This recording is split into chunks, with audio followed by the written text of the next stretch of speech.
Abrí la palabra del Señor en Mateo 16, 21.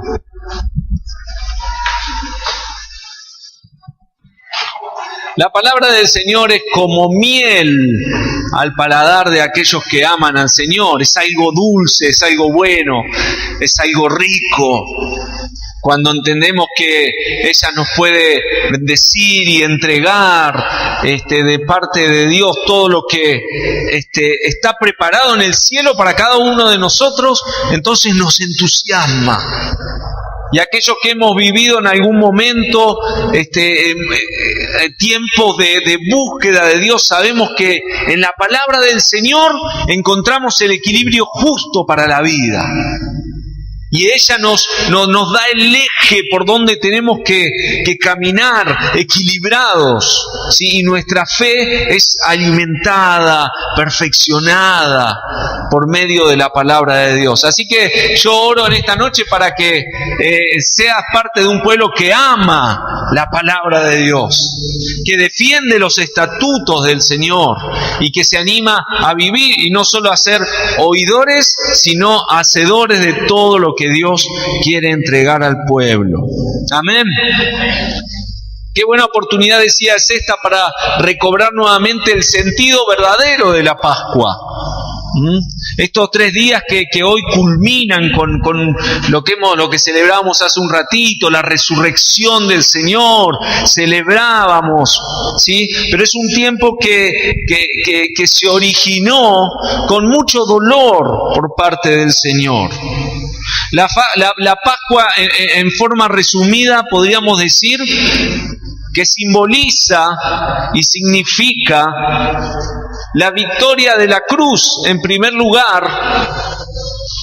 En segundo lugar, la Pascua es el momento exacto en el cual se vincula todo el Antiguo y el Nuevo Testamento, que es todo palabra de Dios para nosotros. Todo el Antiguo Testamento apuntaba y señalaba a Jesús. Y después de Cristo se escribió todo el Nuevo Testamento, que también habla de Él. Es el eje central, es la columna principal de nuestra doctrina, de nuestra vivencia y de nuestra fe. Por eso es la fiesta más antigua y más importante que podemos celebrar como cristianos. Recordar la Pascua es no olvidar el sacrificio de Jesús, ni la muerte, ni la resurrección. Sabiendo que si no hubiese resucitado Cristo, todo lo anterior no tendría sentido. Nuestra fe se basa en que Cristo hoy no está muerto y realmente no es una canción. Jesús realmente no está muerto. Que Jesús esté vivo hace que esta reunión no sea diferente a una reunión de un club, de una sociedad de fomento, de la cooperadora o una escuela, de un grupo de amigos o de matrimonios que se juntan un domingo a pasar un rato juntos. El Señor está vivo, hermano, está vivo, y eso es lo que hace la diferencia, que Él se mueve en este lugar. Pero Cristo, para resucitar, tuvo que morir, y para morir tuvo que decidir ir a la cruz.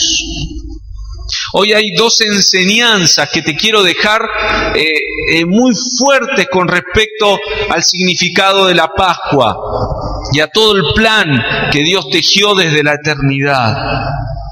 En primer lugar, quiero decirte que la Pascua es una muestra del plan eterno de Dios. La Biblia afirma que Dios es el mismo ayer, hoy y por los siglos. ¿Lo puedes decir conmigo? Dios es el mismo ayer, hoy y por los siglos. No hay sombra de variación en Él. Y su propósito, el propósito de Dios por el cual Jesús se hizo hombre y bajó a la tierra, es el mismo. Es salvar al hombre y a la mujer del pecado, de la oscuridad, es rescatarlo. Lucas 19:10 dice, porque el Hijo del Hombre Vino para buscar y salvar lo que se había perdido. Ese sigue siendo el corazón que moviliza a Dios y movilizó la misión de Jesús.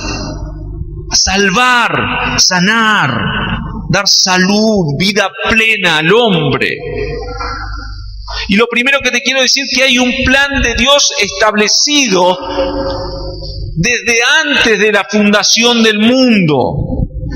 Y el plan de Dios se concretó en la cruz del Calvario. Fue el punto clave. Querido hermano, si estás acá todavía conmigo, la cruz de Cristo no fue un accidente, un paliativo para reparar el error que se le escapó a Dios.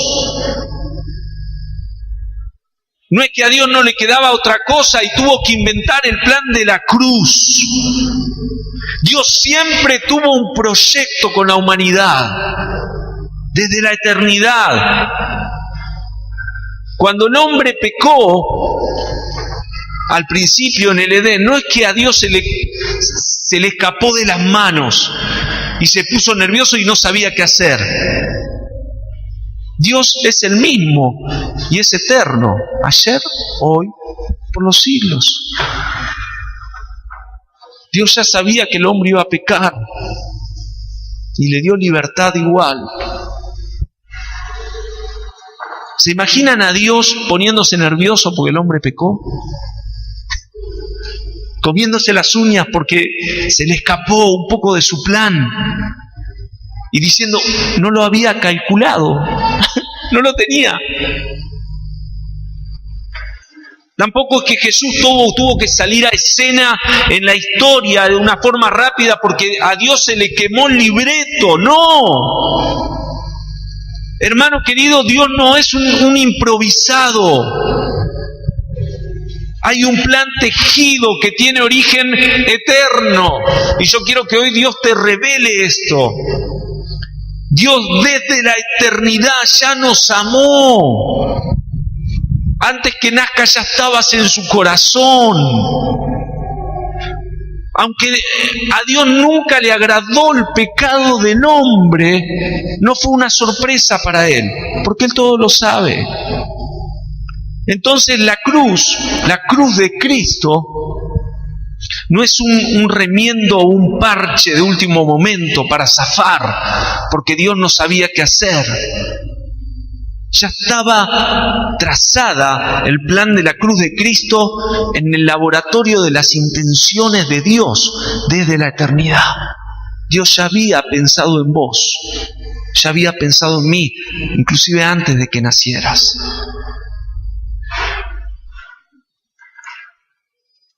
Hechos 2:23, si tenés ahí, búscalo.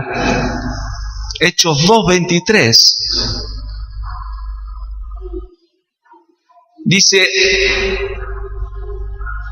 te voy a dar un poquito más de tiempo, en medio del sermón que da Pedro en Pentecostés, explicando el plan eterno de Dios, que venía desde antes de la historia, cuando el pueblo de Dios salió de Egipto y demás. Dice, a este, refiriéndose a Jesucristo, entregado por el determinado consejo y anticipado conocimiento de Dios, es decir, que Dios ya lo sabía, prendisteis y matasteis por manos de inicuos, crucificándole. Dios ya lo sabía, hermano. Su gracia, la gracia de Dios, el favor inmerecido de Dios, ya estaba en la agenda celestial. La cruz no fue un plan B. La cruz de Cristo era el plan de Dios para la humanidad. Por eso, si vos estudiás en cualquier lugar la historia de la humanidad, los años ¿cómo se separan? Antes de Cristo y después de Cristo. Es el punto exacto que Dios eligió. En segundo lugar, la historia de la cruz nos enseña que es un proyecto de amor. Un proyecto de amor.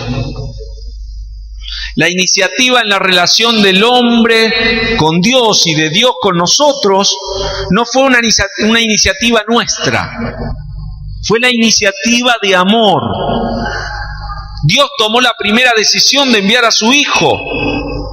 Es puro amor y pura gracia y misericordia.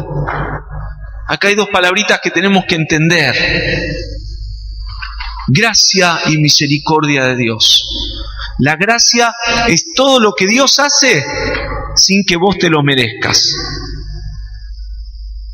Y la misericordia es todo lo que Dios no hace cuando vos te mereces lo que... Fíjate el amor de Dios, de retener juicio y de amar inagotablemente. Eso es el resumen de la cruz de Cristo, el amor y su gracia. Y a veces nosotros nos atrevemos a decir, pero pastor, yo un día elegí y levanté mi mano y pasé adelante y estuve ahí y decidí seguir a Cristo. Pero la Biblia enseña que nosotros no le amamos a Él, sino que Él nos amó primero a nosotros. Es diferente. Cuidado. Sí es cierto que ya había pensado en ir y tomaste una decisión, pero siempre Él te amó primero. No te olvides de esto. Decir al que está al lado tuyo, Dios te amó primero, no la cancheríes. Él te amó primero. Él tomó la iniciativa. Nosotros no amamos a Dios por nuestros méritos y porque sabemos elegir y porque la tenemos clara, sino porque Él fue el primero que desarrolló amor, el iniciador de esta relación. Yo soy de mi amado es mío. Pero ese vínculo de amor partió de Dios. Amén. El grito más fuerte y el mensaje más elevado que se puede dar desde una plataforma, desde un púlpito, desde el lugar donde vos podés predicar, desde el lugar en que desarrollás tu trabajo y podés hablar con aquel que no se conoce, es que Dios sigue amando a la gente. Dios sigue amando a las almas que no lo conocen. Nos ama a nosotros, Dios te ama a vos. Es lo primero que me enseñaron cuando era chiquito, que yo tengo un amigo que me ama. ¿O no? Y su nombre es Jesús. Él nos ama a pesar de vos, a pesar de tus errores, de tu falla, de tu pecado, desde este lugar y de muchos púlpitos que se levantan un día de resurrección. Lo primero que hay que decir, Dios nos sigue amando. Romanos 5:8 dice, mas Dios muestra su amor para con nosotros en que siendo aún pecadores, Cristo murió. Su amor y misericordia sigue presente para perdonar aún al peor de los pecadores. A veces hemos estado en pozos de pecado en donde nos sentimos completamente inmundos. Y en algún momento hemos vuelto en sí. Y volvimos a la casa, retornamos a la casa del Padre. Y Dios nos volvió a abrazar, pese a que teníamos olor a chancho, ¿o no? ¿A dónde trabajaba el hijo pródigo? El amor de Dios siempre está disponible. Su amor es ancho como el océano. Y te voy a decir una cosa, el amor de Dios no está confiscado, cerrado para personas impecables que se ganaron el derecho de que Dios los ame, de ser considerados y tenidos en cuenta por Dios, porque ahora sí estoy bien, vivo en santidad. Dios te va a amar aunque estés en el peor de los lugares. Y si alguna vez estuviste en Cristo y caminaste fuera de Él, sabés que Dios, aunque estés en el peor momento y en el más negro de tu pecado, hay una intranquilidad en tu corazón. Y Dios no te deja. Y su lazo de amor otra vez, porque te ama.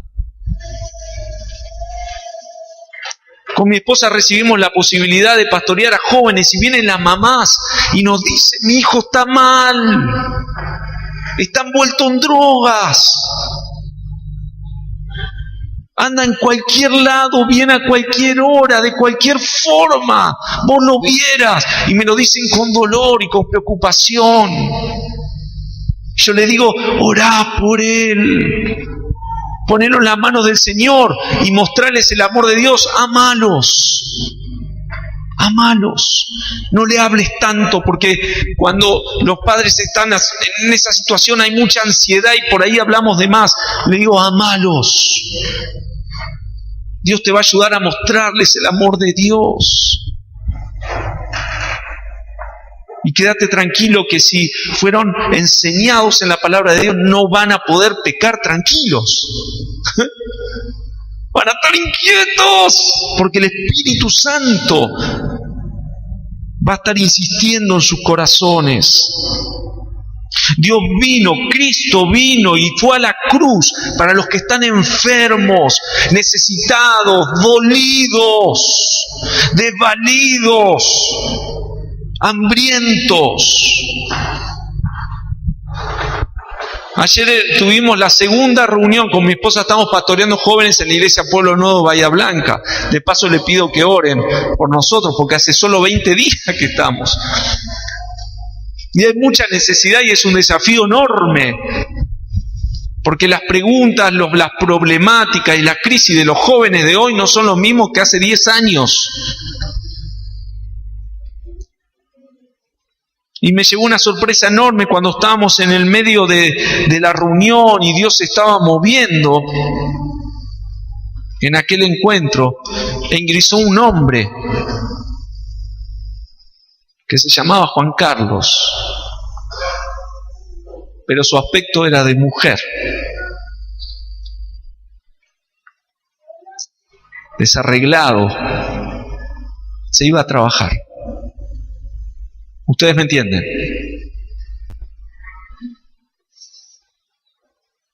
Y sus palabras fueron: cuando pasé por la vereda y escuché las canciones, sentí el amor de Dios.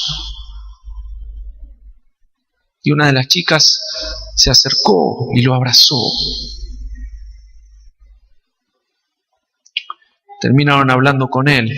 Yo te encargo que estés orando y para que nosotros podamos abrir los ojos para amar. Hay muchos que van a retornar. Es el año del retorno de aquellos que no se están congregando y aman al Señor. Nos sorprendimos porque este joven había sido criado en los caminos del Señor y tenía un llamado misionero. La gracia de Dios no está reservada para un redil de ovejas perfectas, porque si sos oveja, ya sos torpe e indefensa, por lo menos. Por eso somos ovejas, las ovejas son así. Ni siquiera si ministrás de acá, si predicás, ahora predico, ahora soy pastor. Cuidado con creértela. Un hombre llamado Lutero, una referencia en la historia del cristianismo, dijo lo siguiente: un predicador es sencillamente un mendigo que le dice a otro mendigo dónde encontró pan. Somos un cuerpo y todos fuimos alcanzados por el mismo amor de Dios. Amén. Dale un aplauso al Señor por su amor.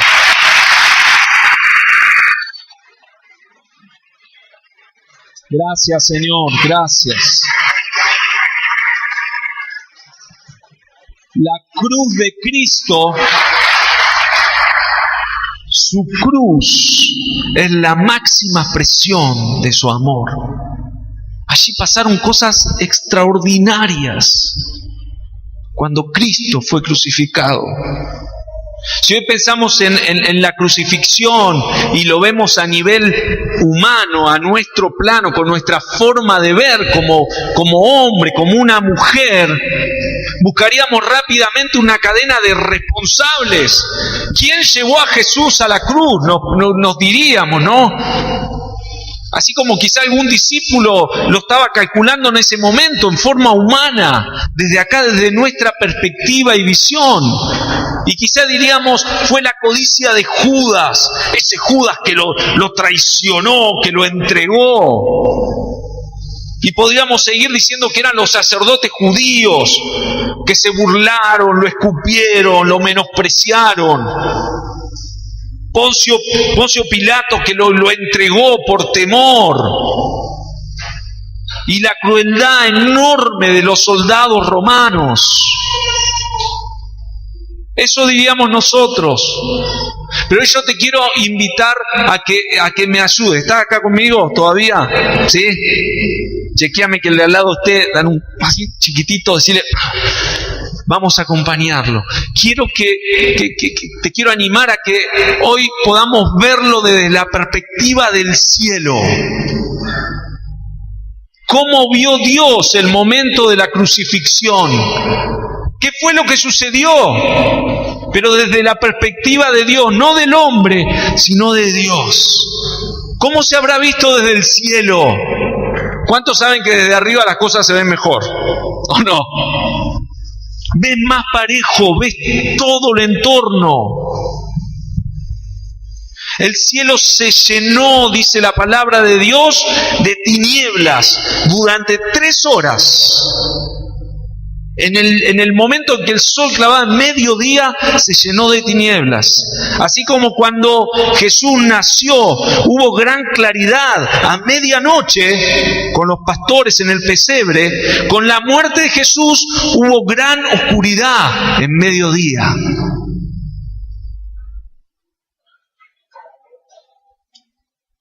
Jesús, con todo el dolor físico, sintió la soledad y el abandono de Dios. Dios le dio la espalda. Y algunos lo escucharon decir, Dios Padre, ¿por qué me has abandonado? No esperaba eso Jesús. La oscuridad señalaba la separación entre Dios y Jesús, entre el Padre y Jesús. Y hubo en ese momento un revuelo en el cielo y se llenó de tinieblas. La gente se empezó a ir. Eso se veía desde el cielo. Es que Jesús estaba llevando todo el peso del pecado, de las enfermedades de cada ser humano en la cruz en ese momento. Y Dios es santo. No tiene nada que ver con el pecado, le tuvo que dar la espalda. Y mientras el infierno parecía ganar la batalla y se estaba sentenciando en ese momento, en ese preciso instante, la derrota de Satanás, la derrota del infierno, en realidad Cristo estaba venciendo sobre todo principado y potestad. Y en ese mismo instante nos estaba perdonando todos los pecados, todos los que cometiste, los que cometés hoy y los que vas a cometer el día de mañana. En ese momento. Y desde allí ya no hay condenación para ningún hombre que está en Cristo Jesús. Porque en la cruz Cristo venció todas las potestades. Así se veía del cielo. Por eso había tranquilidad. De arriba se ve distinto. El perfecto plan eterno se estaba ejecutando a la perfección. Y te voy a decir una cosa. No fue Judas el que entregó a Cristo. Tampoco fueron los sacerdotes judíos, ni Poncio Pilato, ni la crueldad de los soldados. Cristo fue entregado por el Padre por amor. Por amor. Cristo no solo murió por los pecados, sino murió por vos. Vos estabas, tu familia, tu futuro estaba en el corazón de Jesús. Y en esa cruz te perdonó. Amén. Ese es el mensaje de la Pascua. Recobró sentido completo, porque al tercer día resucitó y todo tiene significado ahí. ¡Wow! Si vas a la tumba de cualquiera de los religiosos más nobles y más honrados del mundo, los vas a encontrar ahí. Pero la piedra se movió y gloria a Dios, porque el Señor está vivo. Bendito sea su nombre. Él resucitó al tercer día. Glorioso es el Señor. Glorioso es el Señor. Bendito es su nombre. Gracias, Señor.